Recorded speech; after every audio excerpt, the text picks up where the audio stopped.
the Fam Electric Ghost, and we're live on the air with Derick Johnson for the first time. You're a U.S. Army veteran turned life coach, and welcome to the Fam Electric Ghost podcast. I appreciate So you I want to having me. let It's a people pleasure know being here. that we are going to be on a platform called Newsly. You can see that listed on Newsly there. We are a featured podcast on that platform. If you use coupon code GHOST to get 1 month free premium subscription, so you can stop scrolling, start listening. This podcast will be on Newsly later tonight, the audio version. And with that, I wanted to just thank you for your service to the country. I think anybody that's been in the Army, everybody should be thankful for the service that you gave to your country.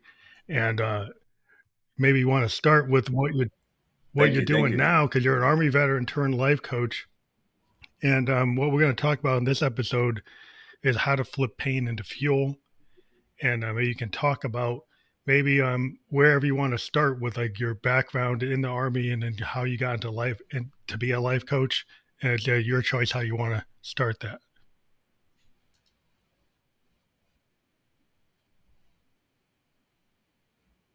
All right. I appreciate it.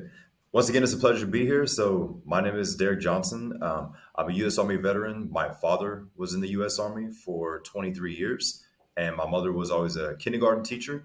So, my mother's German, my father's African American. So, I grew up in Germany as a child. So, seeing that structure, that professionalism, I tell my friends that's where I got my borderline OCD from, is the German side. And then my father was in the Army. So, I followed his footsteps in that. But I knew that I didn't want to do it for 20 plus. I knew that it would be a stepping stone to pay for certifications, college, and just get some good experience. And I just always wanted that challenge. So growing up, both parents were very strict and they were both very successful in what they did, even outside of their careers. But with their upbringing, they went through some very traumatic and dark things that they didn't necessarily get all the help that they needed. So I essentially became the verbal punching bag of the family, being the youngest. But I realized that that carved my mind into the man I am today. And it really helped with number one, sports. Also in school, I was always chosen as the group leader, even though I was the quiet kid.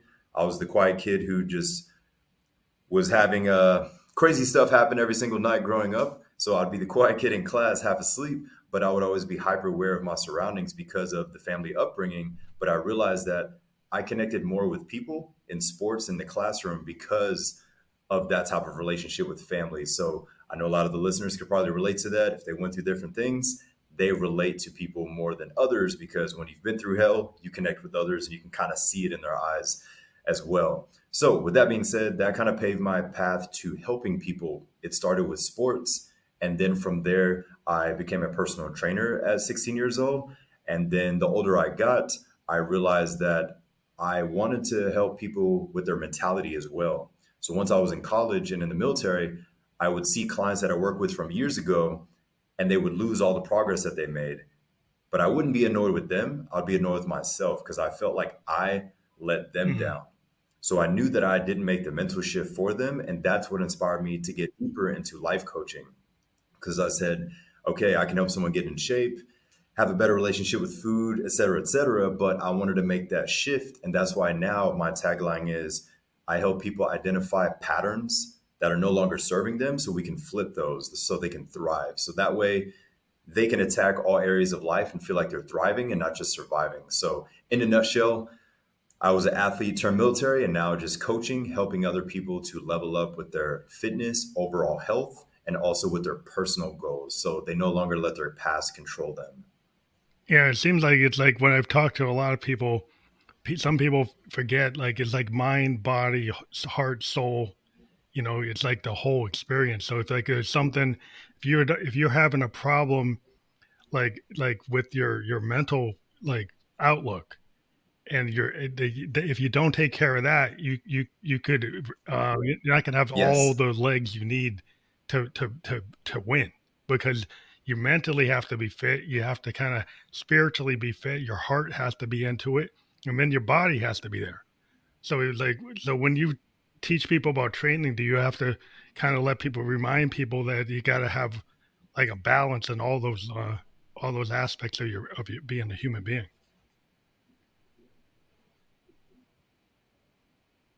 Oh yeah, 100%. So I like to focus on the full-fledged. So an example would be some athletes, they've always been gifted with athleticism, but then maybe they're lacking on their mentality or their self-talk. Maybe everyone looked up to them and saw them as this good athlete or this good performer, but maybe they didn't see themselves the way other people see them.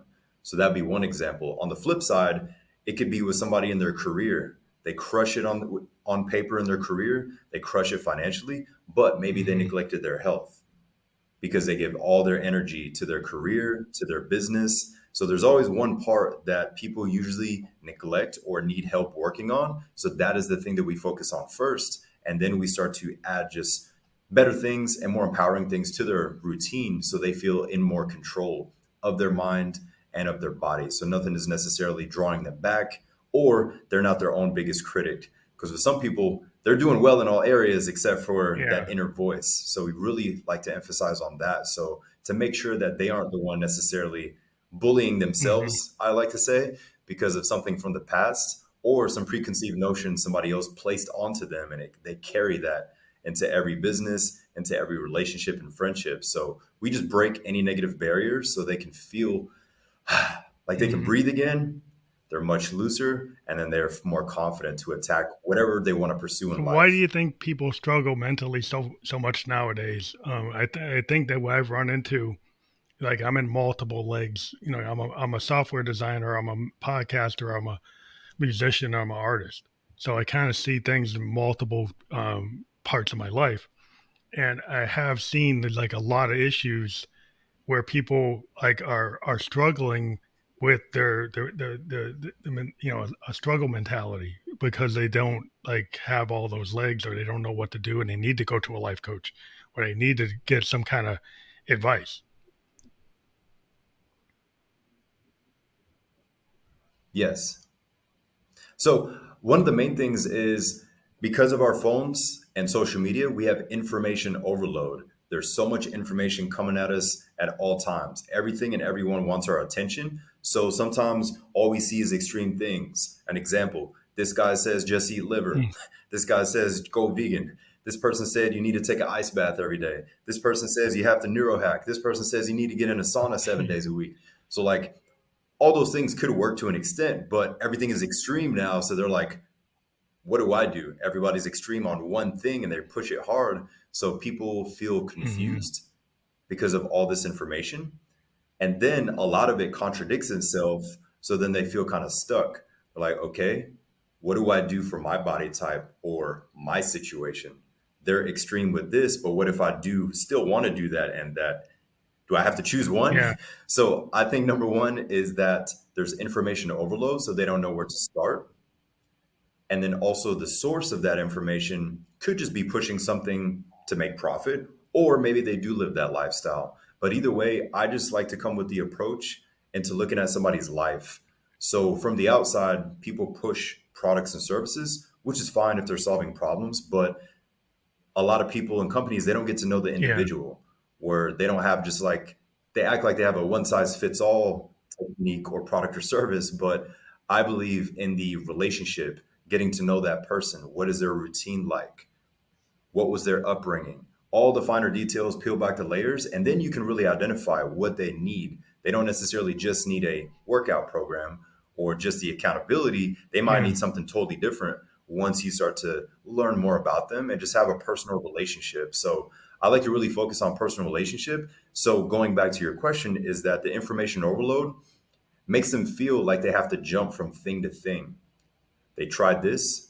2 months later, they try that, and then they feel like they're running in circles and they haven't gotten the progress they want. And then they start to think it's Mm-hmm. them. Maybe I'm the problem.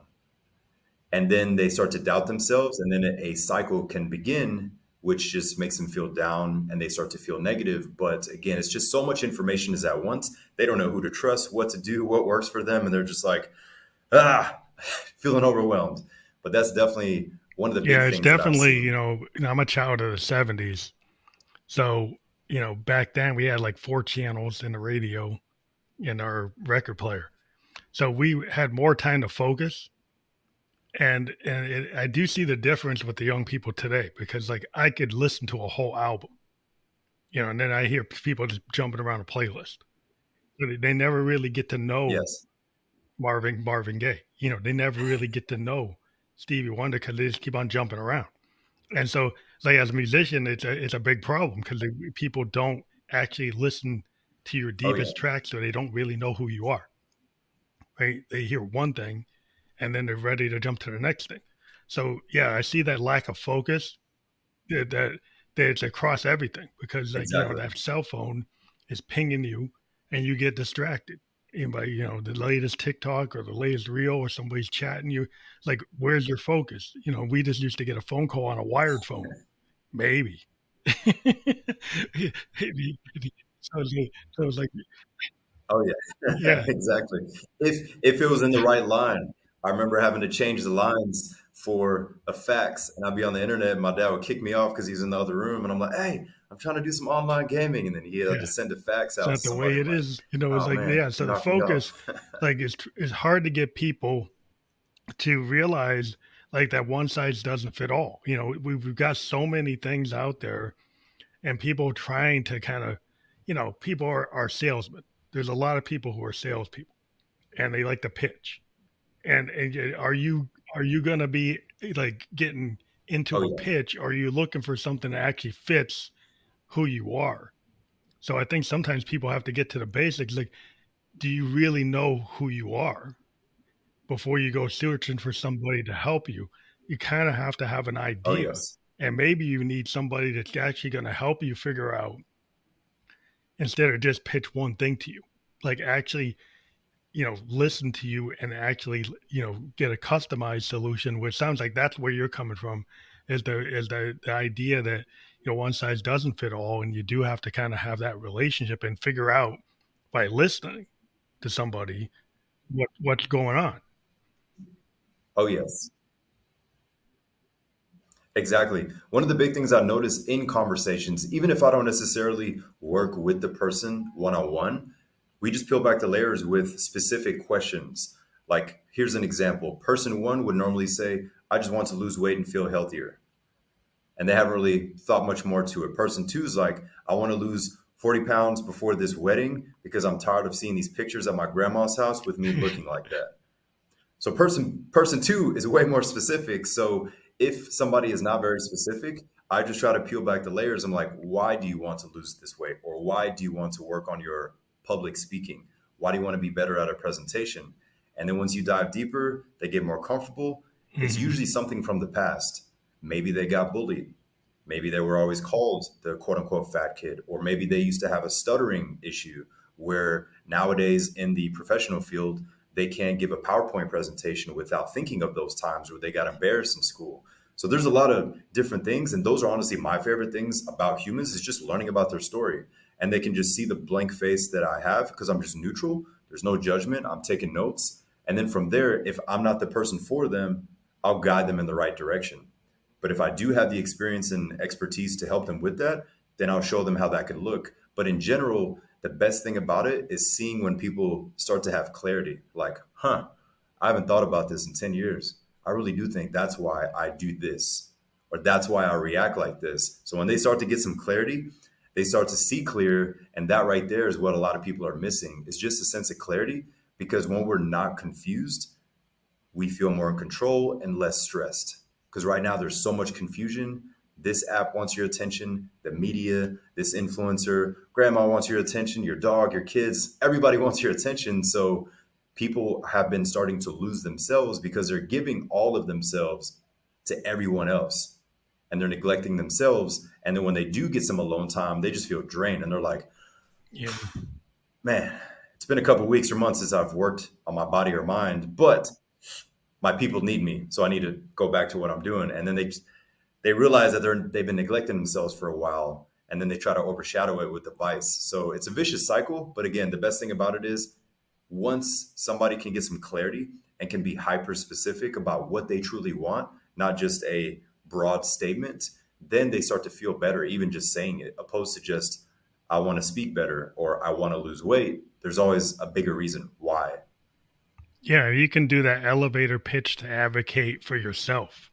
Right? Some people are just are like, I'm a software designer, and we've been Oh yes. taught like, oh, if you get next to that director and you got to give that elevator pitch to like push your idea because everybody's got ideas. It's like, so how do you represent? So you got to be able to like not bore them, but get the highlights and actually be able to connect and do it with that elevator pitch. Oh yeah. And same thing like if you go to your doctor, like if you don't do an elevator pitch to advocate for yourself, if you just go on and don't put the points together in a way that's actually going to connect, then the doctor's probably going to miss what you're trying to say. So it's like learning how to advocate for yourself with this kind of like Oh yeah. key points. Like, what are the 5 key points or the 10 key points that you can get to somebody so they understand what you're trying to say? A lot of people don't know how to do that because they've not been trained to do that. Exactly.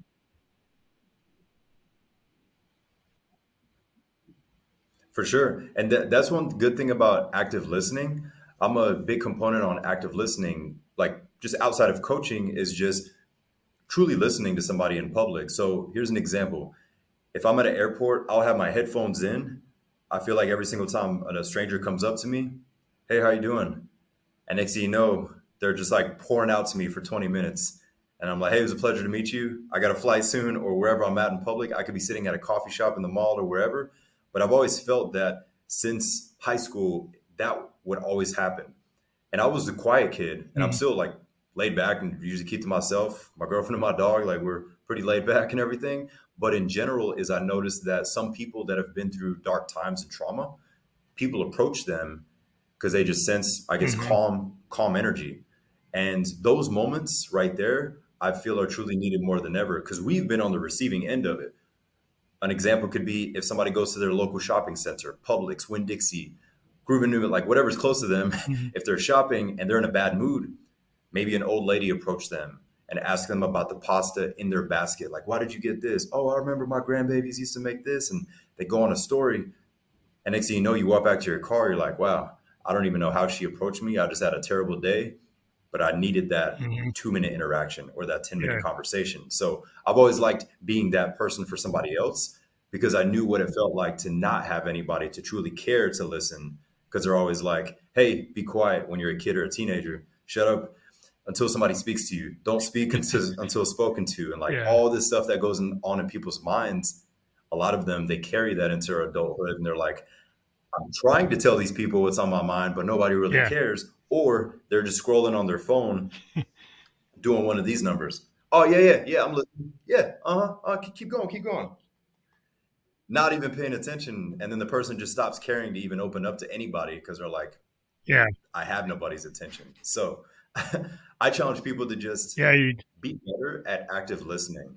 Yeah. I mean, you Just go to a truly just be party, present with that person. you know, even a house party, and everybody's on their phone.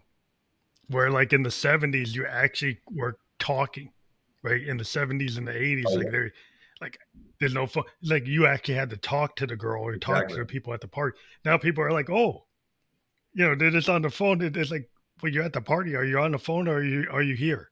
It's like the situational awareness, which you must Oh yeah, understand because you're in the military. Is like, where's the situational awareness for where you are and how you should be interacting with other human beings? exactly. For sure. And a lot of people, they won't admit it, but most of us, we're addicted to the phone. Doesn't mean it has to be in a negative way, but a lot of people I've noticed they have a pattern. When they get nervous, they do a scrolling cycle. Mm, When they're in an elevator, they grab their phone, knowing they don't have service, but they just feel awkward. So that's like their go to. I feel uncomfortable. Let me grab this and act like I'm doing something or scroll so they don't look at me. yeah. I like the elevator analogy where I'll just ask a random question and I'll just make somebody laugh. I'm like, hey, did you fart in here? Like, did you smell that? And then they're like, what? No, it wasn't me. And I'm like, no, I'm just kidding. What's your name? How are you doing? And then I just catch them off guard. I'll just say something random. And next thing you know, they're like out of their shell and their face is like, huh, I haven't had this kind of interaction in a while because I'm always stuck to my phone whenever I get nervous. So I challenge people to see like when you're in a social setting, unless it's like business related or somebody really needs you, can you be present and how long? Or are you just grabbing your phone because you're shy or you have social anxiety, Yeah. which is a real thing? That are you just doing that pattern or are you actually checking notifications? The majority of the time, they're just fumbling, trying to release the uncomfortable feeling that they have inside. Yeah. The social anxiety is really, really, I see it with my daughter. She's in, 20, 22, 23 years old. And a lot of the kids, they have a lot of anxiety. I mean, probably because of the pandemic. So these kids, like my daughter, and she grew up with 9/11, then the pandemic. So there's probably a lot to be anxious about as a kid. They're growing up with like school shootings and stuff. So there's a lot of stress, right? And these kids are Yeah, like, what the heck? It's like, what's the next? And so they've got a lot of anxiety, and then they are defaulting to the phones to kind of not avoid having to deal. But at some point, you do need to try to connect to be able to exactly. have a social contract with everybody, so that you can actually move forward. You can't be all these islands Oh, of yeah. independence. People have to work in the community.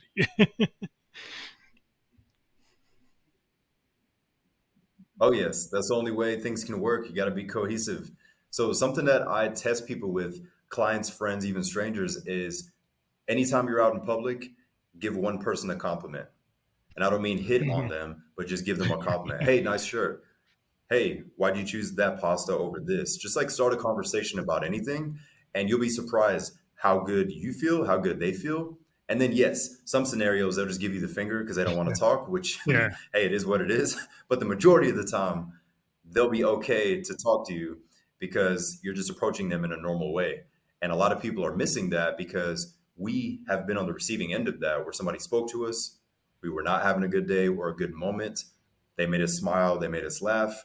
And next thing we know, we're like, wow, I needed that little yes, interaction. So if you can do that for others more, that social anxiety will start to get less and less because you're making this a normal to talk to strangers, which we grow up, don't speak to strangers. So yeah, nowadays, hey, yeah, speak to the strangers, break the ice so you can have control of that social anxiety where you're no longer in that box or have that pressure. Like you're in the car about to go to that birthday dinner and they're like, I haven't talked to anybody verbally in 2 weeks. I've texted all these people, I messaged in the group chat, but I've never used my yeah, yeah, actual mouth to speak to these people in weeks. But I'm about to go into this birthday party where there's 30 people at this table. And they're like, we know each other, but we haven't verbalized, we haven't had a conversation on the phone or anything. And so when you really think about it, that's how a lot of friendships are yeah, nowadays. yeah, And then once they go in, it takes them like 5 minutes to readjust. And the class clown or the class clown in that group, they have to crack one joke. Everybody relaxes and then they're themselves again. But it's yeah. I can interesting remember to my see the pop. He social was a he dynamic was of an that. insurance agent, like, so he knew how to talk to people. He's a sales guy. Sales guy, his whole career, and it's just the ability Yeah. to kind of cold call, talk to people out of nowhere, just be able to do it. It's kind of like, like what the salespeople had to do.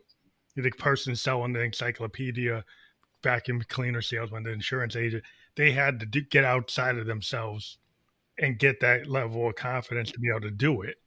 If you're not in that kind of Oh, job, you yeah. don't have to. The world has made it so you don't have to, but you really do need to make progress.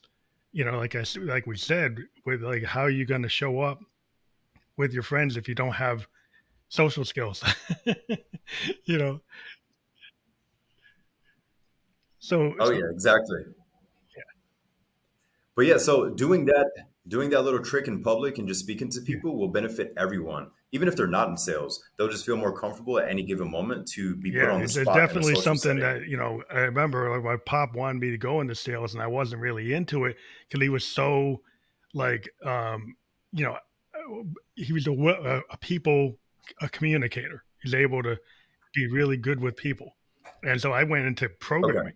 But then what I did, I found this, I got to be a musician. You have to be able to get on stage and play in front of people. But that's a little different because you're on stage and the people are away from you. But this whole thing with the podcasting I started back, in Yes. 2016, was the fact that I was able to communicate, talking to different people around the world every night, you start getting a feel for just talking to your fellow person, fellow human being, and whether they're whatever country they're in, everybody's got the same kind of mindset in terms of being a human being. They want to be heard. They've got ideas. They want to relate. They want people to Yes. understand what they're trying to say.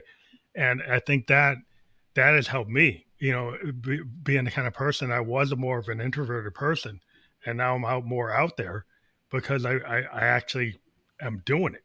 And so I think when you have to start with somewhere. And so I think when you get with somebody like yourself, people find out, like, I do want to be more fit, or I do want to be able to public speak, and I don't know what to do.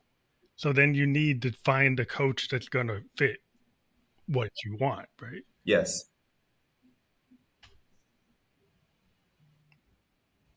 Exactly. And I'm really happy that this helped you because you got out of your shell. Anytime somebody feels that, if they slowly start to work on that thing, they feel much better in every other area. Because I was the same way. I was a quiet kid. People that had me on Facebook that I went to middle school and high school with, they're just like, man, you can get on camera and just talk about whatever.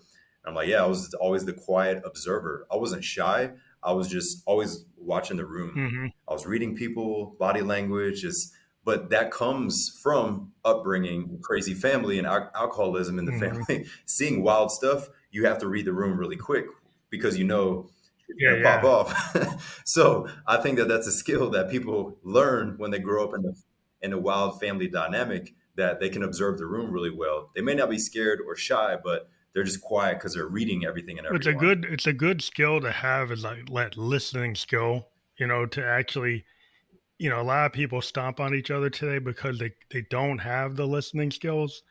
You run into people just trying to get the next word in. Yes. you know, it's like they're trying to win the conversation, and they didn't listen to the last couple of sentences. They're Yeah. just trying to, think about what they're going to say without actually listening to what the person just said. So what kind of conversation is that? Yeah. Yeah, exactly. And that's how a lot of conversations are. It's like the one uppers. They either have to one up them in a positive way, or what I hate is the one uppers in a negative way. Oh, yeah, well, I went through this. And they try to see who has the worst and most negative situation. It's like, what are we doing right now? Are we trying to get a trophy to see who can say Mm-hmm. the most negative Yeah, thing? yeah. Like it's so backwards. But if you can zoom out and just let people see that, you're like, hey, have you noticed you're the one upper and you always try to make your situation seem way worse than others? And I've just always been that friend and that coach that's just black and white with people. I'm like, hey, this all comes from a space of me wanting you to win, but have you noticed you do XYZ? Just curious. And once they look out, they're like, wow, thanks for saying that. Nobody really has told me that, or I didn't notice. So just being honest and open and blunt with people can really help if you're coming from a good place. Yeah, yeah. I think you have to kind of look at it. I was into these poets when I was a kid, and had this idea of the looking glass, where a lot of these Victorian poets like Blake and Tennyson and Wordsworth, they were always talking about like looking into yourself, right, and then reflecting that. And being a musician and a writer, a lot of what we Yes. do as songwriters is we try to get inside of that pain, right, inside of the sadness, inside of the melancholy, and turn it into art. So we have to understand it. We have to deal with it. Where if somebody isn't, been told that you got to be a man, you can't think about that. That you got to push it down. You never address it. You don't consider it. You're not. You feel weak if you talk about it. But the artist has a separate, different goal. It's like you actually need to access that to do your work, the work you do, to do the art you do. You have to think about it. Yes. You have to go into it really deep. And so it's an opportunity to be cathartic. But how do you get that to people who aren't creative, that need that kind of cathartic um, release, but they're not creative? But how do you get them to kind of use that artist creativity to help themselves? That's a great question. I love that you brought that up. And going back to what you mentioned with, especially with men, hey, hold it in. You shouldn't talk about that. Hey, man up. All these different statements we've all heard to an extent. That doesn't help anyone because this guy's just boiling. He has all this pent up anger, aggression, sadness, depression. He's never lets it out.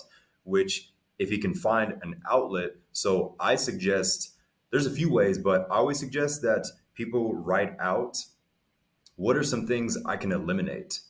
That's one of the first things on a first session how to do with anybody is we make a list of things that we could eliminate. So an example could be maybe Michelle wants to eliminate sodas and sugars. A lot of her sugar comes from her drinks, and she doesn't realize that she has 3 sweet teas a day and then a Coke at work. And then we add up the grams and we're like, It's too you're much. pushing nearly 200 grams of sugar, and that's why you're feeling all these cravings. So that's like one example is she wants to slowly eliminate those things. So I'm all about longevity, not the open your fridge and pantry, take a Hmm. picture, and I'm going to tell you It's what to got to throw be away. sustainable. Most people will not Yeah, it got last to be long doing sustainable. Yeah, that. 'cause- You're not going to go extreme. Just yeah. exactly sustainability, 100%. And another example for eliminate could be negative self-talk, where the person that is uncomfortable receiving a compliment, they normally try to flip it to something negative or they kind of deflect it. So an example could be, hey, you're doing really well at work. Thanks for helping so and so. Oh, yeah, I'm not that good. Joey's much better than me. Instead of just saying thanks, they never say thank you to a compliment. They kind of deflect it or they put themselves down, they downplay themselves, and they haven't realized that they do it so much in a social aspect at work, friendships, relationships, and Hmm. their own relationship with themselves. And then they don't realize why they feel so down. But if they zoom out and write that down, hey, I want to eliminate all this negative self talk. Like I can even say thank you when a loved one gives a genuine compliment and it's spilling into other areas of life. I see that a lot with relationships where they say, no, you look good, honey, or hey, you look good, boyfriend, girlfriend, wife, husband, whoever they are. And the person's like, no, you're lying. You're just saying that to Hmm. make me feel better. And that's not even like what's supposed to happen in the moment. They're genuinely giving them a compliment, but because they don't see themselves the way they see them. So these are all examples where we slowly peel back the layers and say, what could I eliminate or get rid of or maybe replace that'll help me make progress faster? Is it food and nutrition related? Is it self talk related? Is it I hit snooze 6 times every morning and then I'm stressed out because I'm late and I'm just getting Hmm. pulled in all directions? Like everybody can pinpoint if they're honest and transparent, what could I eliminate or get rid of, or just simply do less of? So I like to start from there before we add anything to the schedule or to the routine. So that would be my challenge for the listeners is what could you get rid of or replace that's going to help you make much more progress? Because there's something that might not be physical or what you're consuming. It's probably what you're scrolling at on the phone. Do you wake up at 6 and you scroll for 30 minutes before you do anything? You have zero control of the first thing you're going to see on those apps. It might be negative, it might be positive, but control that morning, the first few minutes, and you'll Yeah, be I able do to control the find day like much even with more. creative people, I run, being a producer, what I tend to find is I always want to hear the song that the artist doesn't want to show me. Because what I usually find is the song that they don't want to show Ah, is the one I want to hear because that actually is the one that has like the deepest picture of who they are. And people tend to like, I run into artists, they got hundreds of songs and they present what they think you want to hear. But I was like, I want to hear what you think nobody wants to hear because that usually is very individual and is very different from what is out there. What people tend to do is clone other people. They tend to copy other things. And when you find their original work is the oh yeah, one they're scared to show. And what I find is that's the same way people are with themselves. They kind of put these masks on and layers on, and you don't really see who they really are because they keep on hiding it. And you try to get to the real person. That's the goal. 100%. I've always loved people that are fully authentic. One of my mentors, he always said, I'm not for everyone, neither are you. I'm not for everyone, neither are you. And when he first said that, it really made me think. And I'm like, hey, you know what? You're right. Because I'm former military. I haven't dropped an F bomb here Yeah, today, but normally I drop an F bomb a lot. And it's always like just the adjective that goes yeah, along yeah. with the sentence. It's not in a derogatory way, but that's not for everyone. People don't like that. But other people, they're Hmm. like, man, I like how open and blunt and honest you are. And they're like, the same guy online is the same guy in person. That's awesome. And then to zoom out, I'm sorry, I've just always been myself. But then you notice a lot of people, like you said, they play a character, whether it's in person or online, or they have different streaming platforms, Yeah. and the person is in a different version of Who's that? themselves on all platforms. And the people are like, who is this? Like, you meet them at an event or a convention, and they're like super awkward, and you're like, what? You're like a Like, character on who is YouTube. this Like, what? guy? Who is this? So I just always recommend that everyone be their authentic self with no fear. Because honestly, there's no better freeing feeling than being yourself wholeheartedly without a fear of judgment. Because at the end of the day, nobody wants to be like him and her and like everyone else. They want to just be themselves and be like, can I just show up this way? But then they second guess themselves, as you mentioned. They have that second thought, and then they try to copy others. But if you're teeter tottering the line and you're tiptoeing the line, jump towards the line that aligns with who you are. And the right people, they'll come to you. If other people don't connect with you, you can thin the herd. They'll go What do you elsewhere. think about, But like, I hear definitely with just be like social yourself. media, with the young people, there's all these like prototypes of, like, they push these images for young girls and boys, and they see these images that are not really real, or they're over exaggerated, and then they think that's what they should be. And I've heard there's a lot of people, there's a lot of young women, there's a lot of young men who feel, okay, well, this is like this perfect vision of what I'm supposed to be, being pushed by like a professional model or some Yes. person who's out there as a personality. And then I think that that should be the model that I should aspire to be, instead of being uniquely who I am. And maybe I need to just be better, just Yes. physically more fit, but I don't have to be that model. But how much pressure do you get from people that if they come to you and they want to like mimic something they've seen on social media, and you're like, oh, I don't know if that's a good idea. That's a great question because it's very common. A lot of people have I didn't coin it, but I always use the word Mm-hmm. comparasitis. Comparasitis. So it's just the constant comparing to others and their lifestyle or their body, if it's a fitness standpoint, because of social media. So what I like to do is if somebody does have a physique goal, so let's say that there's a celebrity, they're like, hey, I really like Mm-hmm. how Michael B. Jordan looked in Creed. I want shoulders that are like this, a chest that's like this. And then I say, hey, that's a great example. Cool. Now we know what we're working with. That's like your ultimate physique, something along those lines. Perfect. So if they have something like that that Mm-hmm. inspires them, that's a positive example. On the flip side, the most common example is this is unattainable. I know I want that, but I can't have it. Will I ever have it? Will your program even work? I don't know Yeah. because nothing works. And then they start to like go on this tangent before we Yeah. even started the conversation. And then it's like, wait a minute. I understand you like the way he or she looks, but let's put that away for a moment. What do you really want? And then they start to open up some because if somebody is inspired by someone, that's awesome. That's a motivating force. Yeah. So growing up, I would watch Bruce Lee videos. I was in martial arts. Then I would love watching old Mike Tyson videos. Then I would watch Arnold Schwarzenegger Mm-hmm. bodybuilding videos. And then Michael Jordan and Kobe Yeah. Bryant. Totally All of different. these gentlemen have completely different physiques and body types, but I just love their mentality. I was like, I love that relentless mentality of just going all in, taking care of family, taking care of business. And I saw them as a motivational, inspirational light. But now people see things like that as less inspiration and they get hyper fixated on Like, people will not exactly like me like that. unless I look this way. I can't get my dream wife or dream husband or dream career if I don't look like this person. So there's a fine line between inspiration and like obsession with looking a certain way and placing their Mm-hmm. happiness on that end goal. That's what I really try to instill in people is to fall in love with the person that you are along the journey. Don't place your happiness on the dollar amount, on the six pack, on the photo shoot, on the perfect song, Mm-hmm. whatever it is. Don't place the happiness on that end goal. Fall in love with the person you become on the journey.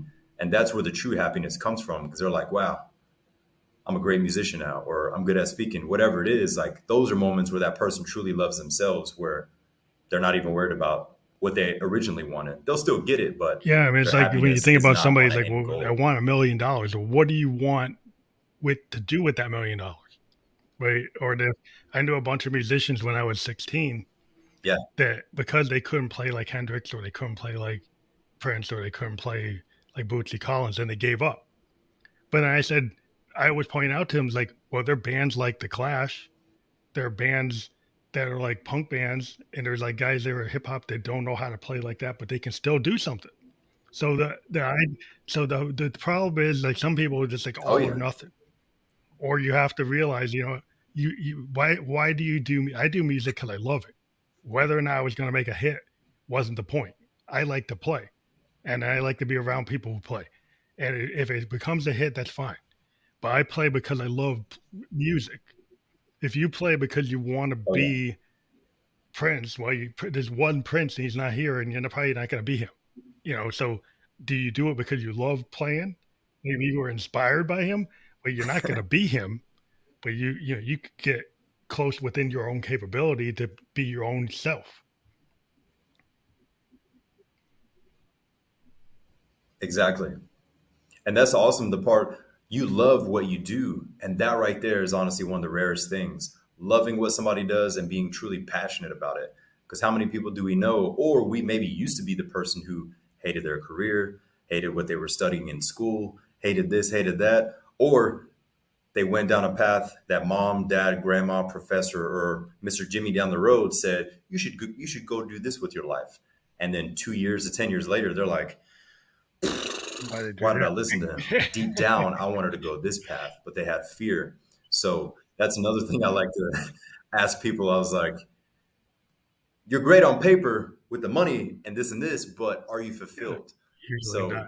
So I always challenge people to go down the path of the passion, as you mentioned, the love, and what would fulfill them. Yeah, because a lot of times, people think, I grew up, when I went to college was a bunch of guys that went into investment banking. Like almost all of them are they end up, I checked with my classmates, Yeah, they weren't happy because they were kind of given this, like, this the idea that that was going to make them super happy, and they just kept on pushing. Well, I might make my next $1 million, next $2 million, next $5 million, but then they never got happy. They keep on pushing it, and then they're still not happy. They get divorced, they're not happy.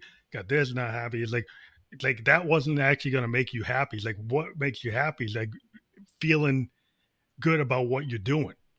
And if you're not feeling good about what you do every day, then you need exactly. to assess why what you're doing. you know. Oh yes, and it literally goes back to the fear. Many people are stuck on fear to go after that thing, pursue becoming a model, an actor, a doctor, whatever it is, because currently somebody that's listening might be the black sheep of their family. I was definitely the black sheep. I wasn't the rebel. I was the quiet kid, but I just knew that I didn't think the same way that they thought. Not that I'm above any of them, but I just knew that I wanted to go my own path and I didn't have fear. So there's a phrase called delusional optimism. Delusional optimism. I've always gravitated towards people that are delusional optimists that have actually done things, not just like overly optimistic and don't take action and don't get anywhere in life, but the ones that were like, I believe in myself so much. I don't know how I'm going to make it happen, but I know God is going to give me the steps. Resources will come, ideas will flood, opportunities will present themselves, and they just have so much trust in themselves. Those kind of people have always given me a Mhm. rush, no matter what industry they're in. It's amazing to see that because it's so rare. You can just see it in their eyes that they're like, I'm going to do this thing. I'm going to become the best fashion designer. And people are like, oh, that's stupid. And they're like, Yeah, yeah. nope, he's going to make it. He has that look in his eye. And when you see that in somebody, Yeah, because it gives you me a gotta, a rush. lot of times people are growing up and they got these like truths that aren't really truth, they're beliefs. Like like their dad said, well, you're not gonna amount to nothing. And then they felt that was the truth. And they just had, a dad that was being mean to them. And it's like, okay, like Oh then yeah, they're taking that from their inner child self all the way to whatever age they are. And they're still hearing their dad tell them they can't do nothing. So then they're the one that's not taking any praise and not thinking they can get anywhere, exactly. and they're down on themselves because they've been kind of they're on that train until they can get to somebody to kind of analyze, like, was that truth, is that really a belief, and it's not true, and you were kind of like, you got to realize, you got to break through, you got to go through that and get around it, get over it, push it down. Oh yeah, exactly. Because I like to ask people, are your limiting beliefs really yours? Are your limiting beliefs really yours? Is it your dad? He placed that on you? Is it your mother? Is it somebody else? Is it a professor, a coach? You heard that, or somebody pushed it onto you, and then they started thinking, yeah, you know what? And they start to agree with those people or with their own negative voice. Sometimes, from a spiritual Mhm. and from a faith standpoint, it could just be the enemy whispering in the ear. I've always thought of an analogy of the devil or an entity latching onto someone's back Yeah. and whispering in the ear, like, you're not enough. You're not going to do it. And then that voice might not even be a real person. It might have never came from family. It's just somebody or an entity or the devil trying to play mental tricks because he sees you're on the right path. And then it makes you second guess yourself. Maybe that's not even your voice. Maybe that's just you being tested. And if you stop listening to the enemy or whoever's voice that is, you start to really trust in yourself and whatever higher power you believe in. But those moments are pivotal for people where they're like, you know what? That's how my dad thinks. That's not how I'm gonna think, or that's not even my voice. Let me brush this out of my head real quick and get a workout in and get back to work.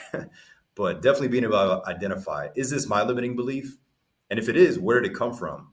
And then breaking it so it no longer holds you back. Yeah, because a lot of what I do, as an artist, you have a lot of ideas, and a lot of times what happens is, like, you have a lot of artists, even if they're good, they have like limiting beliefs where they got like hundreds of tracks that they never show Yes. anybody.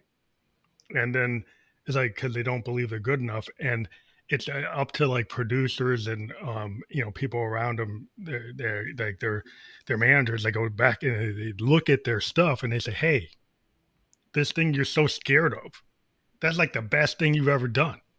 And then you got to bring that out. You got to give that to the world. But they're holding on to it because they're like, they got fear. And even people who you think wouldn't have that, they have it. And so it's just a matter of like the process of kind of going through that. Even people, because they have different masks on and you don't even know. But I've run into a lot of artists that on stage they look Yes. super confident. They look like they know, like they're totally there. They're off the stage, they're a total mess. They like don't have it together at all, and are very, very, very like Oh scared yeah. of a lot of things. And I'm like, wow, it's like you wouldn't know it's the same person. So it's Yes. And I love that you mentioned that because that's honestly one of my favorite things about what I do is seeing the people that crush it on stage, or if their stage is as a father, as a parent, or as a business owner, whatever they do, if they crush it in that one field, pinpointing where else do you feel shy or fearful in. And once we can tackle and work on those areas, everything else starts to fall in place. Where as a coach, as a friend, it feels amazing seeing other people thrive in the areas mhm. that they used to struggle in. And you can just see it in their body language. I like to check my clients' social media, or if we worked together years ago, I see their holiday pictures. They have a real smile. They're in a new house. They're on their first vacation, their first date in 5 years, like whatever their experience is. And I'm just like, wow, I remember them months or years ago. We worked on those things together, or they worked on it by themselves, and now they're thriving. And that's just what it's all about. And also just wanted to bounce off of what you said earlier that music, you want to hear the song that they don't think you want to hear. I'm like that a lot with music as well, where I listen, my girlfriend always says, you listen to dark and sad music a lot. It's not that it's sad to me. It's just I like to Mhm. listen to music I can feel while I'm working out. Yeah, yeah, That's all it is. It doesn't even matter if I relate to it or not. It's just I can feel it.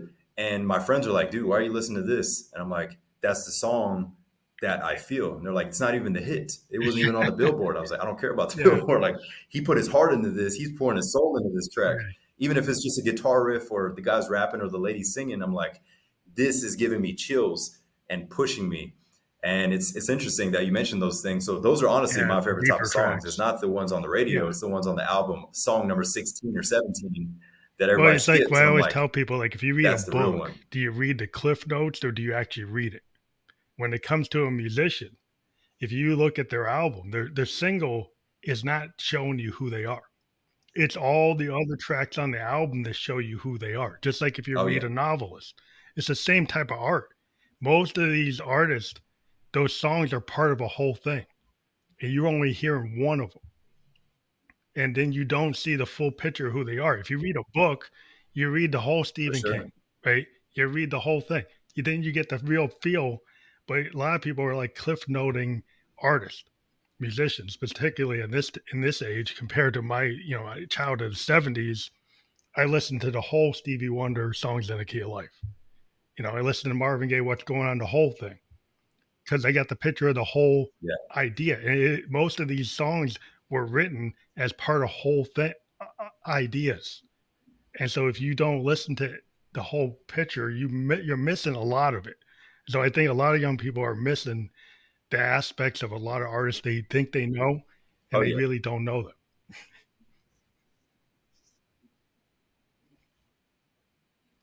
Yeah, for sure. I love that you see it in that aspect. And it's interesting how that connects to talking to people as well, where you see it in the artists, I see it with friends or clients, and it's all about peeling back the layers. The more that you can learn about this musician or this individual, the better the connection is, whether it's to their music, to them as a person, to them as a potential client or business partner, and just like that deep connection with people, which is one of the rarest things to feel connected to others. And it's just awesome to see because right now everything wants us all separated. Yeah. So if we can all come together through music, training, whatever it is, we can start to work together again, no Yeah, matter what because like somebody's friendships background and is. relationships, you go on a date because you go on some dating app and people are pushing up like the best image of themselves. And then it's like pull the layers back and it's like, well, it's probably not gonna be what Oh, they're showing on their app. When you actually start to and if all you want to see is oh yeah, what you for see sure. on the app, then you're not getting what real relationship is like it's not always gonna be a sunny day. Right? It's not always gonna be the perfect angle. And Oh like yes. you have to take the good with the bad. Not that it's something codependent, but people aren't perfect.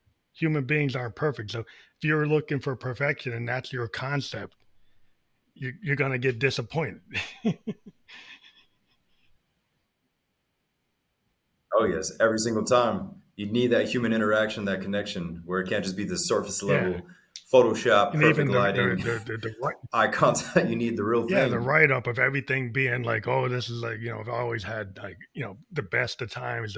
Everybody, a human being learns from their lessons learned, things they've gone through make them better people, make them understand how to deal with stuff. Somebody says they never had any issues, never had any problems. I'm like, really? you know, really? Yeah.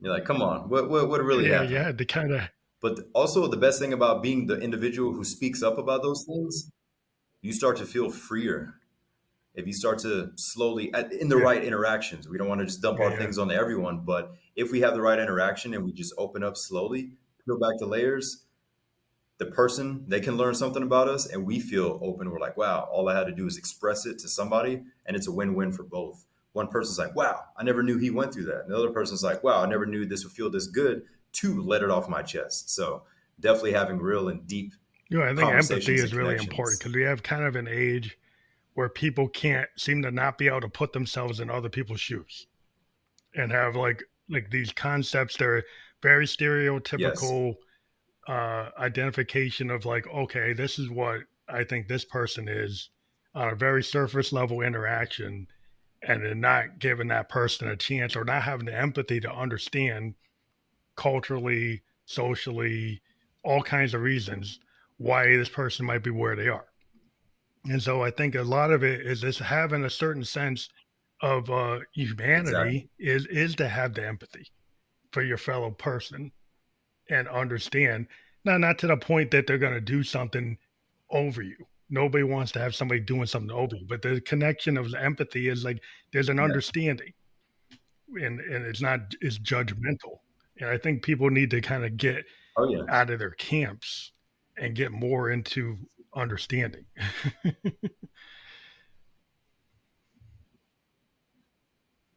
Yeah, I totally agree with you. And you mentioned it earlier that people just want to be heard and understood. Every human, no matter their gender, their upbringing, their background, everyone just wants to be heard and understood.